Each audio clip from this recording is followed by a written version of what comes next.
और आज आप देख सकते हैं मैंने एक गाय से शुरू किया था और आज हमारे पास 70 प्लस गाय हैं। हाँ जी। इनको हरा चारा भी देते हैं और ड्राई फीड भी देते हैं। हरा चारा मॉर्निंग के टाइम पे देते हैं और अभी जो दोपहर का टाइम है इसमें हम इनको ड्राई फीड देते हैं। ड्राई फीड और ग्रीन फीड दोनों का बैलेंस रहना ज़रूरी है एक हेल्दी बॉडी के लिए।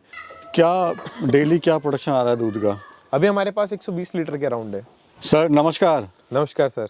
दोस्तों आज हम पहुंचे हुए हैं दिल्ली में गिर गाय के डेयरी फार्म पे, जो कि कौशल जी इसको चला रहे हैं और लगभग 3-4 साल से चला रहे हैं सफलतापूर्वक। तो दोस्तों जानते हैं कि पूरे अनुभव, पूरे सफ़र के बारे में, किस तरह से अपना फार्म चला रहे हैं, कहाँ सेल कर रहे हैं। तो सर सबसे पहले नमस्कार आपको। नमस्कार सर। और अपना सर इंट्रोडक्शन दीजिए, आप कहाँ पे फार्म है, क्या फार्म की लोकेशन हुई? मेरा नाम कौशल खत्री है, मैं निर्ला दिल्ली का रहने वाला हूँ। हमारे फार्म की लोकेशन मनीरपुर है जो कि सोनीपत डिस्ट्रिक्ट लगता है। सर चलते हैं, आ जाइए सर, आपको फार्म पे लेके चलते हैं।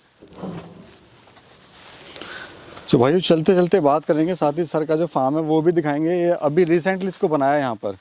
तो सर देख रहे हैं काफ़ी बड़े एरिया में आपने बनाया है ये, और इधर कुछ सब्जियाँ आपने लगाई हुई हैं और वहाँ पे पीछे जो है काफ़ी आपने स्पेस दी हुई है, अभी छोड़ी हुई है।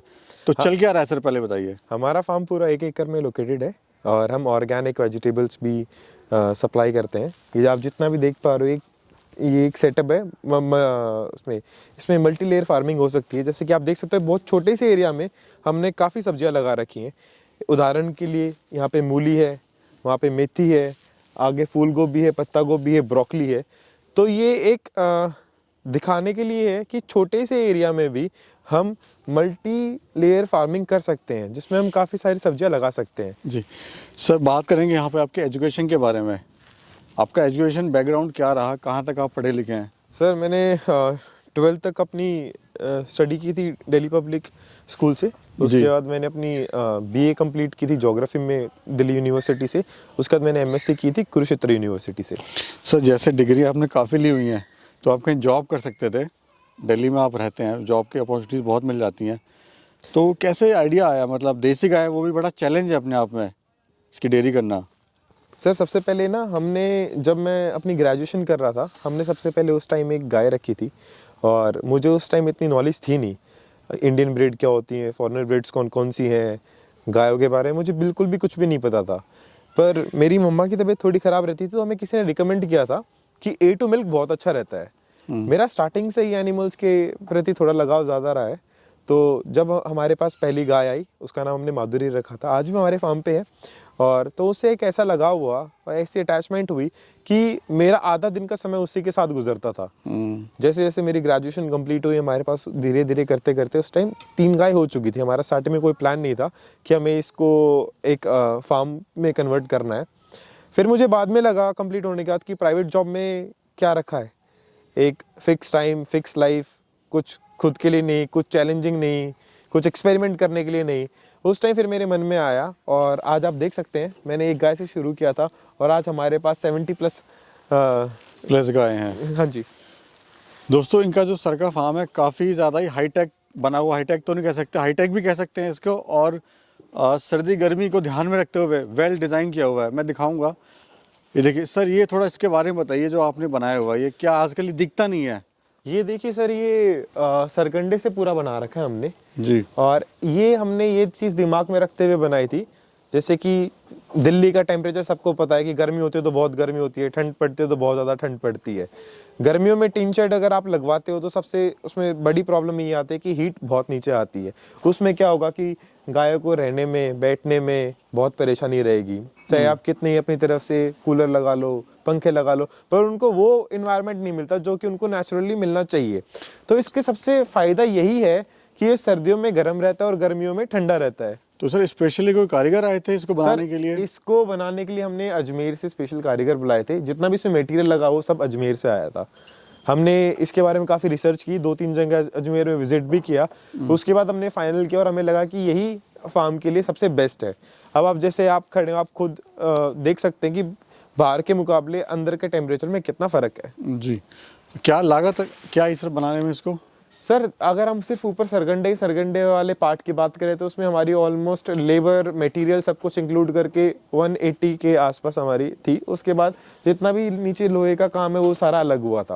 आप देख सकते हो इसका वेट कितना ज्यादा भारी होगा, इसकी कितनी सारी इसके लिए कैचियां लगवानी पड़ी है। जी जी, ये आपको दिखा सकता है कि इसमें काफी वेट रहता है। ये काफी स्ट्रॉन्ग और लॉन्ग लास्टिंग है। Long lasting. सर ब्रीड कौन सी है बताइए? हमारे पास ये गिर गाय है और गिर गाय की खासियत ये रहती है कि इनका A2 मिल्क रहता है, जो कि किसी के लिए भी बहुत बेनिफिट है हेल्थ को लेकर। आप स्पेशली छोटे बच्चे और बड़ों के लिए सबसे बहुत ज़्यादा खास करके। जी, अभी सर देखा गया है जो गिर गायों का चलन थोड़ा कम हो गया है क्योंकि दूध जो है कम दे रही हैं, तो लोग जो हैं HF रखते हैं या फिर कोई जो विदेशी नस्ल है वो रखते हैं ताकि दूध जो उनको ज़्यादा मिले, ज़्यादा प्रॉफिट हो। लेकिन आपने देसी गाय रखी है जो कि दूध भी कम देती हैं। सर देखिए, मेरा हमेशा से मानना है कि क्वालिटी हमेशा टॉप पे रहनी चाहिए क्वांटिटी से। मोस्टली लोग क्वांटिटी पे फोकस करते थे पहले, यही कारण है कि हमारे देश में आज HF और ये जर्सी गायें भी हैं। पर अगर आप एक बहुत छोटी सी बात ये है कि दोनों में दो तरह का मिल्क होता है। हमारी जो गिर गाय है इनका A2 मिल्क रहता है, HF जर्सी का होता है A1 मिल्क। A1 मिल्क में सबसे बड़ी प्रॉब्लम ये रहती है कि उसे लैक्टोज प्रॉब्लम बहुत जल्दी होती है। आपने देखा होगा फॉरेनर्स बहुत लोग दूध को अवॉइड करते हैं। हमारे यहाँ पे स्टार्टिंग से ही जो अपनी देसी गाय का दूध पीता आया है, मुझे नहीं लगता कि उनको कभी भी कोई भी शारीरिक दिक्कत होती है। जी, अच्छा सर, मैं देख रहा हूँ जो आपने डिज़ाइन बनाया हुआ है फार्म का, मतलब जगह छोड़ी आपने, इधर भी काव रखी हैं और इधर भी हैं, तो क्या रीज़न है सर इसका? मतलब फ्यूचर को देखते हुए या फिर कुछ सर ये फायदा है इससे? फार्म में हमने बहुत छोटी छोटी डिटेल्स पे भी ध्यान दिया है। मैं आपको एक बहुत छोटा सा एग्जांपल देता हूँ। हम अभी भी बीच में हैं, दोनों तरफ गौ माता है। अब इनको चारा डालने के लिए, कुछ भी डालने के लिए बाहर से इजीली दोनों तरफ डाला जा सकता है। इनसे ना इनको परेशानी होगी ना देने वाले को दिक्कत होगी। कोई भी आता है आराम से इनको इनके सेवा कर सकता है। और बीच में ये रास्ते का कारण ही ये है, अगर कुछ भी इनके लिए चारा आना है, हरा चारा आना है, तो जाने के लिए हमने रास्ता छोड़ रखा है। जी, भाई सर एक चीज़ आपने और बड़ी यहाँ पे काफ़ी अच्छी आपने करी है, वो भी दिखाते हैं भाइयों को। ये बायोगैस प्लांट है, एक छोटा सा प्लांट है जिसमें कि क्या होता है ना, जो हमारे पास गोबर होता है जी, जो हमारे पास गोबर होता है, आप इसमें देख सकते हैं इसके अंदर गोबर और पानी है जी। इसको क्लॉकवाइज रोटेट करने के बाद इसको इसके अंदर डाला जाता है। ये इनका उसका वॉल है, अगर हम इसको खोल देते हैं तो वो इसके अंदर चला जाता है। इसमें फिर गैसेस प्रोड्यूस होती है, उस गैसेस से फ्लेमेबल गैस हमें मिल जाती है। तो इससे क्या फ़ायदा हो रहा है सर? सर इससे सबसे बड़ा यही फ़ायदा है कि एक तो गोबर का यूज़ हो जाता है और हमारे पास गैस की हमेशा सप्लाई रहती है। जो एक्सेस गैस जो कन्वर्ट हो जाती है वो उस एंड से निकल सकती है, जो कि खेती में भी यूज़ होती है। उसकी कॉस्ट क्या आई थी सर इसको बनाने सर में? इसकी हमारी कॉस्ट आई थी 28,000 रुपीज़ का ये टोटल था सेटअप को हटाकर। अच्छा, 28,000 में आपको ये पड़ गया? हाँ जी, ये जो आप ये बेड देख पा रहे हो ये, उसके अलावा जो ये रोटेशन के लिए हमने मशीन बना रखी है, इसकी कॉस्टिंग अलग है। तो कुल मिला के आप मान सकते हो कि 35,000 के अराउंड ये हमें पड़ा है। जी, अच्छा सर इधर क्या चल रहा है बताइए? ये हमने होल कर रखा है गोबर डालने के लिए, जिससे कि ज़्यादा गोबर कम एरिया में आ जाए और जितना गोबर पुराना होता जाता है, सूखता जाता है, उनको हम इन बेड में कन्वर्ट इनमें डाल देते हैं। इससे क्या होता है ना, जैसे सपोज कीजिए आपने अभी इसमें 100 kg गोबर डाला है, तो ये डिकम्पोस्ट होने के बाद 50 kg रह जाएगा, जो रिमेनिंग जिसको बोलते हैं वर्मी कंपोस्ट, तो ये वर्मी कंपोस्ट में कन्वर्ट हो जाएगा। इसके भी आपने किया हुआ है? हाँ जी। तो सर इससे क्या फ़ायदा होने वाला है? सर वर्मी कंपोस्ट आपकी खेती में सबसे बहुत इंपॉर्टेंट रोल प्ले करता है। खेती में नहीं, अगर आपके पास घर में प्लांट्स हैं, आपने देखा होगा अगर आप अपने माली जितने भी हैं वो वर्मी कंपोस्ट डालते ही डालते हैं जी, उनकी ग्रोथ को इम्प्रूव करने के लिए और न्यूट्रिशन वैल्यू देने के लिए। और ये स्पेस आपने छोड़ा हुआ सर पीछे? सर ये सारा, इसमें भी ऑर्गेनिक वेजिटेबल्स होंगे, जो भी इससे पहले हम इसमें हरा चारा बो रखा था वो हमने हार्वेस्ट कर लिया। उसके बाद जैसे आप देख सकते हो अभी इसको हमने तैयार कर रखा है। इसके अंदर हमने सारा देसी तो प्लानिंग में देख रहा हूँ काफ़ी बड़ी प्लानिंग चल रही है आपकी। हाँ जी, आप इधर गोबर की जो खाद है, केचुआ खाद, वो भी बना रहे हैं। हाँ जी। आप यहाँ पे बायोगैस भी कर रहे हैं, साथ में स्पेस भी छोड़ी है, तो क्या प्लानिंग क्या चल रही है सर अभी? सर हमारी मेन पर्पस यही है कि हमारे फार्म से जो भी चीज़ बाहर जाए वो शुद्ध जाए और एक हेल्दी लाइफस्टाइल के लिए जाए। तो सर अगर स्टार्टअप की बात करें तो आपने कितने गायों से स्टार्टअप किया था? सर जैसे मैंने पहले बताया था, हमने एक गाय से शुरू किया था जी। उस टाइम हमारा दिमाग में ये नहीं था कि हमें गौशाला खोलनी है, पर धीरे धीरे आप देख सकते हैं कि हमारे पास अभी 70+ एनिमल्स हैं। जी, तो अभी इसमें दूध कितने दे रही हैं? जो हमारे राइट साइड में, मेरे राइट साइड में ये सारे मिल्किंग वाले एनिमल्स हैं, और जो मेरे लेफ्ट साइड में सारे नॉन मिल्किंग एनिमल्स हैं। इसमें छोटे बच्चे भी हैं, इसमें 1 से 1.5 साल की गाय भी हैं, इसमें बड़ी गाय भी हैं। सर शुरुआत में तो ये काम इतना बहुत ही ज़्यादा इसमें चैलेंज आया होगा। जब आपका स्टार्टिंग में दूध नहीं बिकता था तो बड़ा दुख भी लगता होगा कि यार दूध नहीं बिक रहा है, मतलब मन भी दुखता होगा किसी को बंद कर दो। सर बिल्कुल, अगर आप किसी भी चीज़ के लिए मेहनत करते हैं और जो आप रिजल्ट चाहते हो नहीं मिलता तो परेशानी होती है, बट उसके पीछे कारण ये रहा था कि लोगों को अवेयरनेस नहीं थी, लोगों को यही नहीं पता था कि A1 और A2 मिल्क क्या होता है। दूसरी बात, लोगों की मेंटेलिटी ये थी कि गाय का दूध तो गाय का दूध होता है, चाहे वो कोई भी हो। और हमेशा से हमारे यहाँ पर भैंस के दूध के मुकाबले गाय का दूध के रेट कम रहे हैं। हमारे गाय का दूध का रेट थोड़ा ज़्यादा रहता है। जी, फीड मैनेजमेंट सर बताइए, इसका क्या आप खिलाते हैं इनको और क्या क्या आप देते हैं, किस किस टाइम देते हैं? हम इनको हरा चारा भी देते हैं और ड्राई फीड भी देते हैं। हरा चारा मॉर्निंग के टाइम पे देते हैं, और अभी जो दोपहर का टाइम है इसमें हम इनको ड्राई फीड देते हैं। ड्राई फीड और ग्रीन फीड दोनों का बैलेंस रहना ज़रूरी है एक हेल्दी बॉडी के लिए। आप देख सकते हैं हमारे पास जितने भी गायें हैं सारी बिल्कुल हेल्दी हैं, कोई भी कमज़ोर किसी भी तरह से नहीं है। जी जी। और अभी क्या दिया हुआ है आपने? सूखा चारा? अभी हमने इनको सूखा चारा दिया हुआ है, जो कि पराल बोलते हैं जिसको, हाँ जी, जो कि अपने चावल धान का बचा रिमेनिंग होता है। हाँ जी। हाँ जी। क्या डेली क्या प्रोडक्शन आ रहा है दूध का? अभी हमारे पास 120 लीटर के अराउंड है। और पर काऊ की बात करें वो कितना देती है? सर स्टार्टिंग में जब गाय बच्चा देती है तो वो 10 से 11 लीटर के आसपास रहता है दूध, पर धीरे धीरे with in the period of time वो दूध कम हो जाता है। तो अगर हम इन सबकी एक एवरेज निकालेंगे तो आप कह सकते हो 8 लीटर के अराउंड। सर अभी दूध के अलावा क्या क्या प्रोडक्ट है जो आप अपने कस्टमर्स को दे रहे हैं? हमारे पास लस्सी है, मक्खन है, घी है और पनीर है और ऑर्गेनिक वेजिटेबल्स हैं।